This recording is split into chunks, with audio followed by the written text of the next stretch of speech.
मालेगावात पुन्हा एकदा 13 वर्षीय मतिमंद मुलीवर एका 55 वर्षाच्या संशयित आरोपीकडून अत्याचार करण्यात आल्याची निंदनीय घटना घडल्याने मालेगाव पुन्हा एकदा हादरले आहे।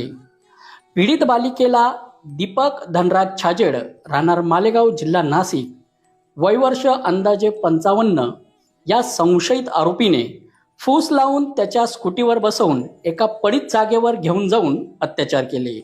या प्रकरणी पोलीस ठाण्यात अत्याचार व पोस्को अंतर्गत गुन्हा दाखल करण्यात आला असून या संशयित आरोपीला पोलिसांनी अटक करून आज न्यायालयात हजर करण्यात आले आहे। आरोपीला 29 नोव्हेंबरपर्यंत पोलीस कोठडी सुनावण्यात आली आहे।